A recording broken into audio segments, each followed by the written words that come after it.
Hello everyone and welcome back to my Let's Play of Hiveswap Friendsim.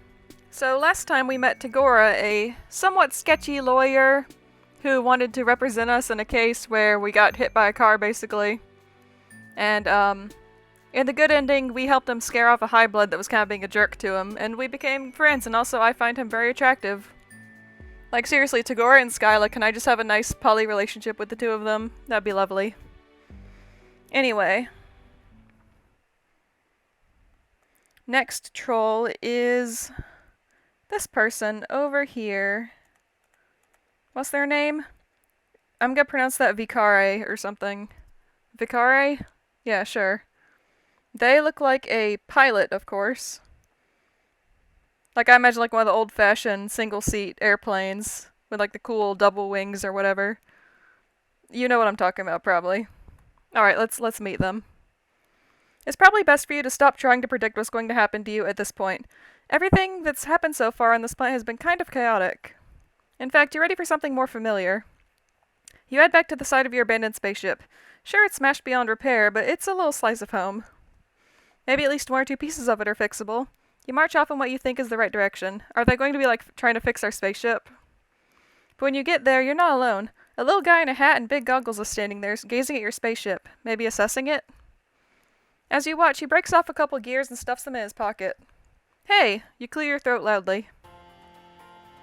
Good galloping gravy. Oh my goodness, how am I going to do this voice? My immediate thought was Jake English.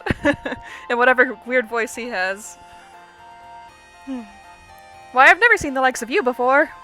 What strange wonders the heavens have rained down upon us today! You quickly lose any indignation you were building up. He's smiling at you and his words seem at least somewhat amicable. Maybe you got this all wrong. Maybe this is the next person you're going to get chummy with. I mean, he looks like a nice guy. You cut right to the chase. No point in beating around the ground leaf covering. That's a phrase. I guess that means bush. That's probably what they call it on this planet. Probably. You let this guy know you're the proprietor of the spaceship he's stripping, and you're in mighty need of a new friend. A friend, eh? A bosom companion, a pal about town? I've seen nary a Tom and Dickus or... troll names, Tom, Dick, and Harry. Tom and Dickus or Harry around these parts. Who might fit the bill? Okay, so he's definitely like an old-timey, like, early 1900s kind of guy.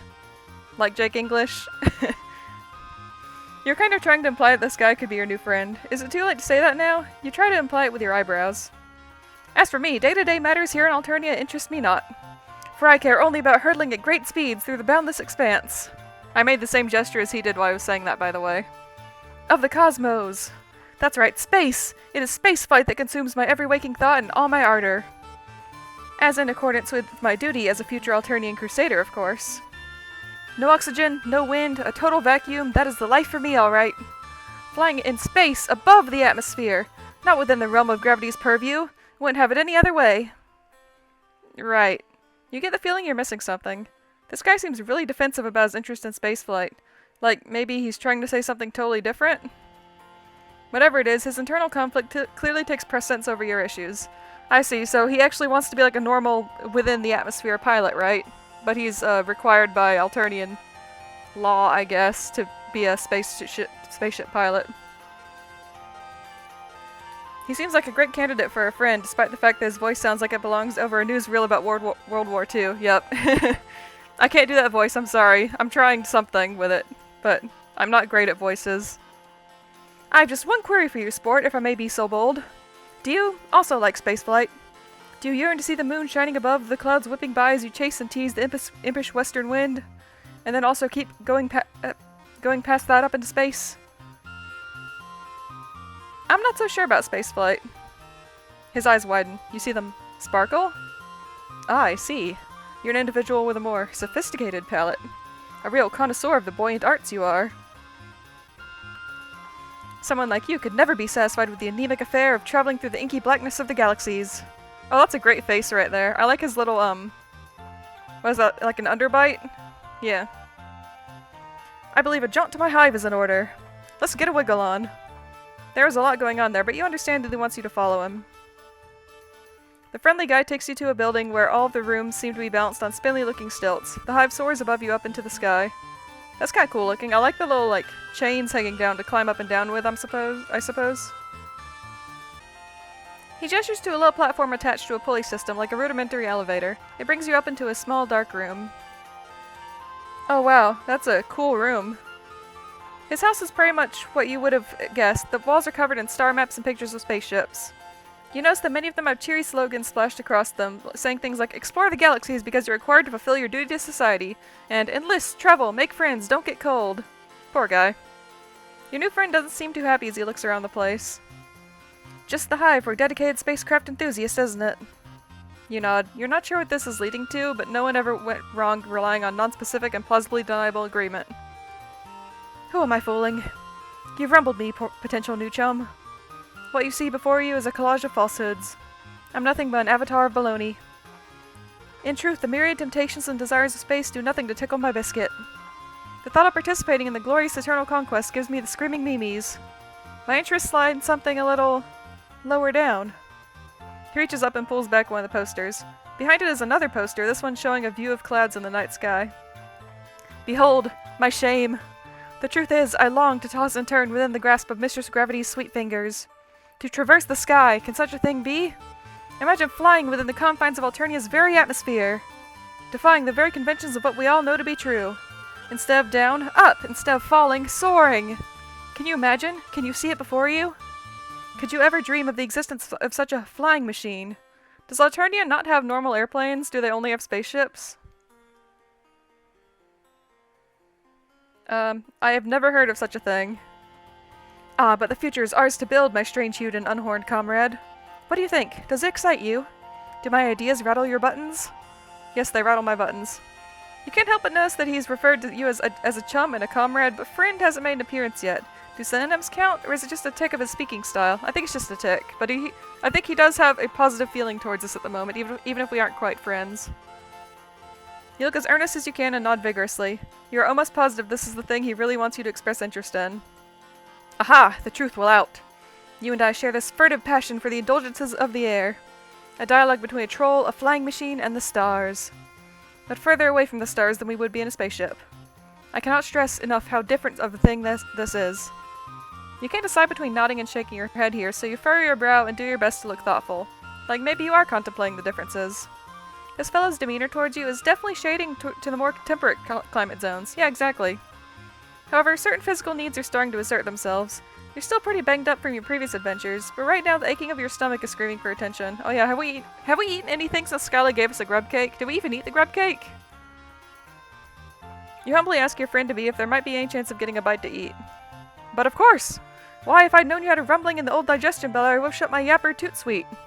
Time for a good old nosh, or yammeroonie. What ho! Now, how should we obtain the victuals? We could venture into the great unknown, which is to say, out of my hive. Or we could stay here, beholden to whatever twists and turns Lady Fate has in store for us in the nutrition block. What say you, new timer? Oh my god, there's so many choices. This is more than usual. Stay in the hive for now? You tell him any food he has in the house will be fine. Surely staying here will get you fed more quickly. No problem at all, my fine and fervent fellow. However, I believe two kindred souls such as ourselves have more ways of communicating than mere words alone. I think I'm grasping the meaning behind your request. The signal from your transmitter is pinging my cranial orb's receiver. I can see what you're truly after is food for the soul. You definitely meant food for the body. You look for an opening where you might gently correct your new buddy, but he seems to be working himself up to say a lot more things. The delectable nutrition of what a troll's truest being craves. The sustenance of thought, of imagination, of desire. That which nourishes the self better than the finest grub noodles. Art, passion, science. You must have a hankering to see my flying machine design sketches. Despite your troubles, you can't help but think his enthusiasm is kind of sweet. You nod weakly. Yeah, he's a very cute guy. You make one last attempt, indicating that food might strengthen you to fully appreciate his work. No need to worry. I am fully confident in your ability to take in my glorious blueprints. You've shown yourself to have quite the sturdy noggin and discerning ganderbulb. I would welcome your input. Warmth blooms in your stomach. It feels nice to hear him compliment you.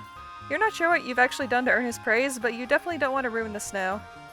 Maybe seeing his designs will be fun, even on an empty stomach. Maybe it really will nourish you on a level that will help you forget about that prosaic, earthly nourishment you thought you wanted. You tell him you're in. Not so fast. That which I am planning to reveal to you is what I keep closest to my torso pillar. It's not that I don't trust you, my footloose and horn-free cohort. But I think I would like to trust you a little more before vivisecting myself, and displaying my bleeding organs before your penetrating gaze. Which is a metaphor for exposing my portfolio.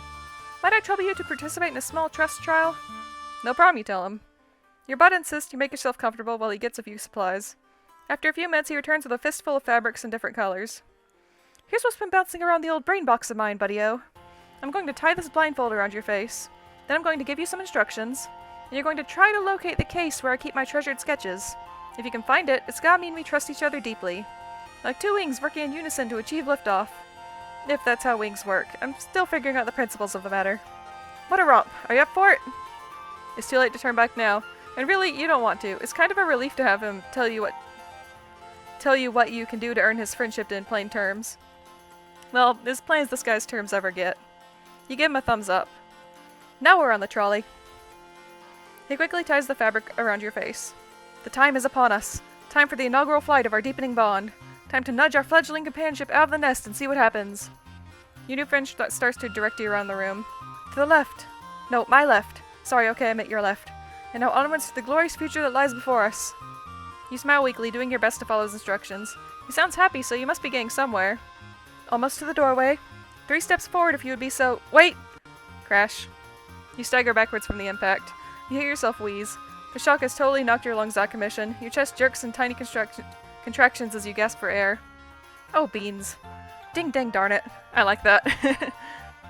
There's no pain, just an intense pressure focused on the center of your face, right around where you ran into something face first. You pull out the blindfold and you hear footsteps, which probably means your new friend is rushing over to help. You okay, dude? Wait, why am I asking you that? I'm the one who ran into something. He gets the blindfold untied and his face swims into your vision. He looks utterly gobsmacked. Why, I'll be a horned beef scrub food. Everything copacetic, new pal. You put your hand to your face and touch something wet. Sure enough, when you pull your fingers away, they're covered in blood. Your nose isn't gushing or anything, just sending out a couple rivulets to let you know it's having a bad day. It's not so bad. You tell your acquaintance this, but he doesn't look any less horrified. Yeah, he knows that we're a mutant now from his perspective. Shivering stratocumuli! All this time I've been testing you, to see if I could place the tender gift of trust in your declawed little hands. And here you bestowed upon me the greatest trust of all, knowledge of your non-standard hematological attributes. I am truly honored, flabbergasted. Absolutely pushed to the brink of rationality by such a display of faith. Never mind the trust trial, you deserve to see my sketches. Just wait here. Be back in 2 shakes of a baby Bobby's hindquarters. You sit down on the floor again, wiping the blood off your face. You're not going to question the stroke of luck you've been shown. Why, if you knew bleeding was the key to his affections all along, you could have encouraged some blood from the sites of your multiple injuries. But no matter, you sniff the last of the blood back up into your nostrils, tasting metal at the back of your throat. You shouldn't do that, you'll get blood in your lungs. Could lead to pneumonia. Bad. When your almost friend returns, he drops a big stack of papers onto your lap. You page through the designs. The first few are rudimentary, mostly variations on spaceships with little notes like, how do you make it not reach escape velocity, and less jet fuel, shape could be less aerodynamic. As you keep going, the designs get pretty interesting. One seems to rely on some big rotating sails to achieve lift. Another shows a light frame body attached to 4 jointed wings. You briefly wonder what he plans to make the wings out before you see the notes stating that these are dragon wings. A follow-up scribble states, flapping mechanism? How to soften rigor mortis? But hang on, you take a closer look at the machine's frame. This guy's sketch is pretty detailed. The frame doesn't seem to be made of wood or aluminum as you expected, but smaller individual shapes lashed together with some kind of cord. Maybe it's just a macabre aesthetic, but you think it looks like bones? You look back at the other designs. Now that you look at it, the sails in this one have a texture that might be leather, or similar. The sketches themselves are picked out in a variety of colors, not dissimilar to some of the brand new blood colors you've discovered lately. Oh boy, you've been down this creepy alien road before. Using your lightest, most jocular tone, you question the bone shapes. You soften your words with a big, not freaked out smile. What's that? Well, I'm not a construction professional, you know. Gotta make use of what's available. Only cold low bloods and grubs, of course. Now an ounce of insurrectional spirit in this fellow over here. Fear not, unhorned one. These wacky cultural differences, you just misunderstood. You take refuge in your old standby of nodding and smiling. So, those are like troll bones? I thought he meant they were like Lucis bones or something. That's concerning, I guess. It's concerning for me, probably not for him. It's none of your business what body parts this fellow uses or doesn't use to make his Wright brothers and transformative fan works. Nice. Friends aren't for judging people's use of corpses as construction materials anyway. Oh boy. Just show this to somebody out of context. Glorious. You know, when you crash landed on my planet, I had no idea what to think. Vikare, my old boy, you've really shot the balls now. That's what I told myself. Telling an alien about your flying dreams? That's ruffled the kitty, and no doubt about it. But now that we're here and you're having a looky-loo at my sketches, I'm thinking it might have been right for us to meet all along. Perhaps the work of the capricious Madame Destiny? Surely he's about to say that you're friends. You can almost taste those sweet, friendship-affirming syllables coming from his mouth. You're just seconds away from that coveted F-word. Or are you? Maybe you've misconstrued everything. You look back down at the sketches. Bones in this one, bones in that one. He says these plans call for the bones of aliens like him, at least if you understood him correctly. But they don't really look that different from, well, the bones you're more familiar with. Your own bones. Your bones, which have already gone through a lot today and maybe seem to be in a kind of harvestable condition, if one was so inclined. You clear your thought. You say. He's not in the market for these materials right now, is he? Like, right now? The friendly guy doesn't understand your question. You're not going to push it. But you do risk a quick glance at yourself, then back at him, then back at yourself, just to see if he's checking out the stuff, so to speak. When you look back at him, he looks aghast. Oops. Yeah, same. I would react the same way if my new friend implied that I was going to harvest their bones. Heavens to biscuits. Is that what you think of me? You think I'm the type to start taking people's body parts all higgledy-piggledy? As if there aren't plenty of thoughtlessly discarded rib cages to work with. If that's the type of gent you're looking for in these parts, I'm afraid I'm not the type of aggressive heartthrob you're after. We can't all be the macho, bloodthirsty, romantic hero type. Ready to whip out our organ harvesting tools at a moment's notice. I thought we could be friends, but now I see you're looking for something different. Oh no, we aren't looking for a, kismecitude. My apologies. I think it's best if you go elsewhere. No, we made him cry. You want to correct the misunderstanding, but you're not fully sure what the misunderstanding is. This guy doesn't seem to be in any mood for a friendship right now. You hang your head. Looks like this was all just a big waste of time. Misunderstood. Aw. That was quite sad. We did accuse him of wanting to murder us, though, so I can't blame him. Alright, let's go out and look for food instead. From your budding chum's words, it sounds like he himself isn't sure if there's any food in the house. The hive, you mean. Best to risk it and go outside. You tell him your decision. Top choice, buckaroo. Foraging is how I while away most of my time, after all. There's just one small matter to trouble the old brain power. If we're venturing out into the unknown yonder, we should obtain some chow for my Lucis as well. Oh, what kind of Lucis do you have? Something that flies, maybe? He'll be a real grumpy Gustav if he goes too long without his nosh. You draw yourself up proudly. It's taken a lot of bizarre run-ins and harrowing close shaves, but you know all about Lucises. You inquire about Gustav, was it? Ho ho, what a card you are. No, my Lucis. I call him the Canary.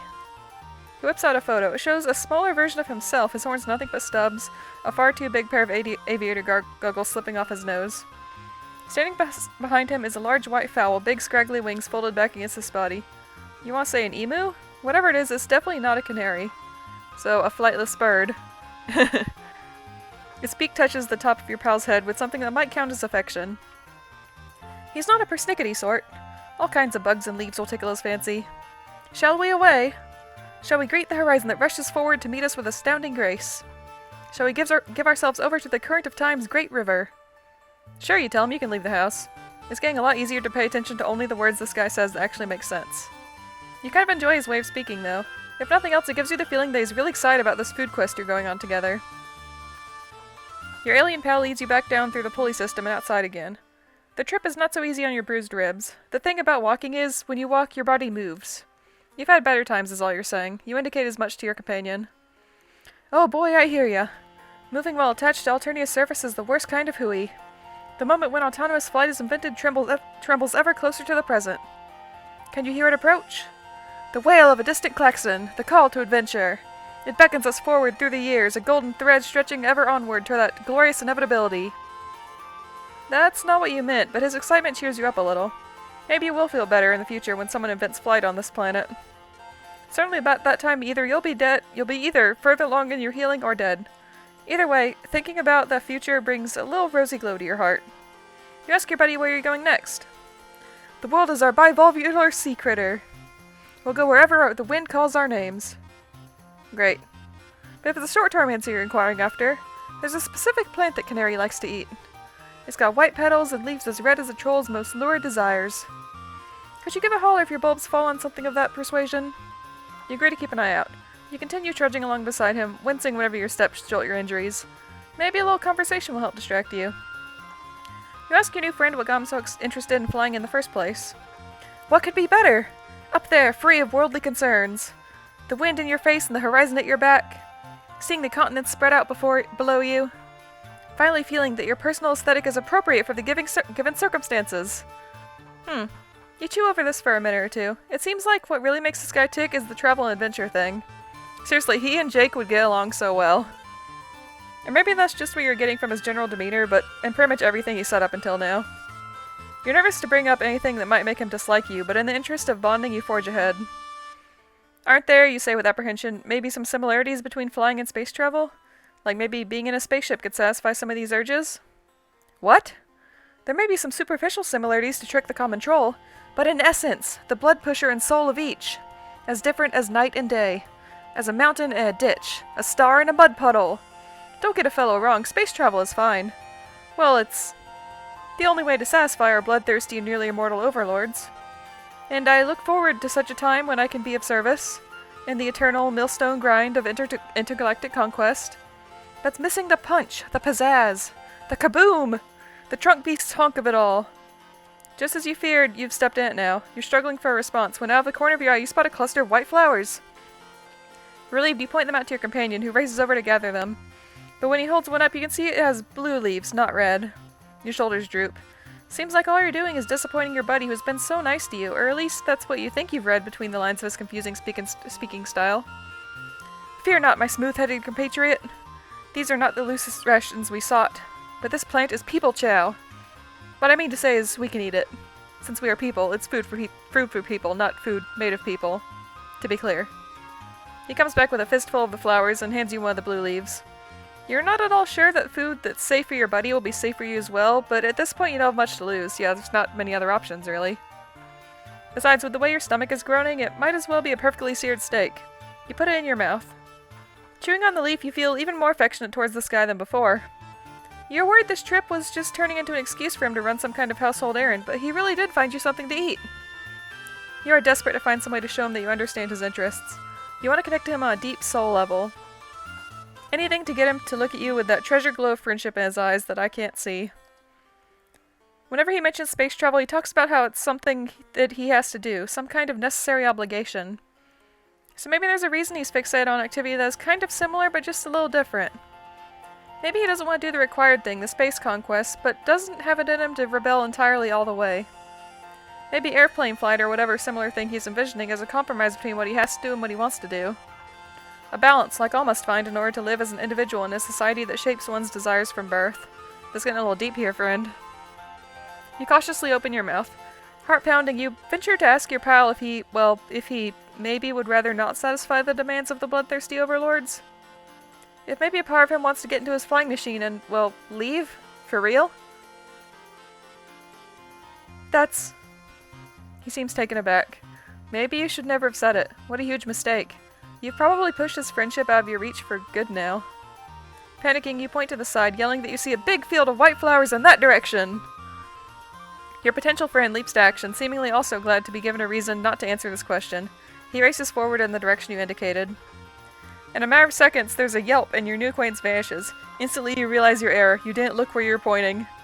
While walking, you unwittingly came close to the edge of a large cliff, which your companion has now disappeared over. Welp, we're helping him fly. Fly, pupa! Hopefully he doesn't become paralyzed. You race to the side, your stomach flooding with fear. This is absolutely the opposite of what you wanted. You look down in horror. Your friend now looks approximately how you felt when you first crash-landed on this dark planet. He's conscious, his face frozen in shock, but one leg is twisted underneath him in a nasty way. You may not be familiar with his alien anatomy, but you're almost positive that it shouldn't look like that. You call out to him in distress, sure he's going to castigate you. I thought that said castrate for a second. Castigate you for your mistake. The strangeness of his language won't make it hurt any less to lose this guy's trust forever. What ho! Kaloo, Kalay! His voice floats up from the ground below, weak but somewhat jovial. Is it possible he's not angry? Oh, joy is happening! Oh, delight for the body and spirit! Did you see? Did your being absorbed what occurred before your very visage? I flew! Soared through the air. Just for a moment, but it happened. An ecstasy like none I've ever known. You hesitate. Is it really possible that he could be taking this so well? That maybe your big fuck-up was a step in the right direction after all? It's definitely a little worrying to hear him celebrate a dangerous fall, but none of that matters if you can secure his friendship at last. My strange associate, come on down here. We will celebrate in grand fashion this eve. How did you know that a brief sojourn through unfettered air would bring me such joy? You are a fine fellow, and truly, a truly superb friend. Your heart lifts with joy. He said it. Of course, you now have to find some way to climb down a cliff with your messed up ribs, not to mention figuring out how to transport someone with a broken leg back to the house. You're not really sure if that's possible, or when the adrenaline that's got you this far will give out and force you to succumb to your own pain. But, with a night full of difficulties ahead of you, you can't ask for a better balm than knowing you'll face them hand in hand with your friend. Assuming he didn't hurt his hand as well. No matter, you did it. Victory! He broke his horn too. Poor guy. Well, let's try and get him home, I guess. He seems happy at least. I'm glad we can make him happy. Now, I think there were 2 other choices that we could make. I'm assuming these both lead to bad endings. Tell him airplanes exist. I brought you here to show you my truth, and you treat me to mockery. An airplane? A plane that floats in the air? Flying machines are a serious business. I think you should leave. Game over. We got evicted. Aw. Our little character down here looks so frustrated with themselves.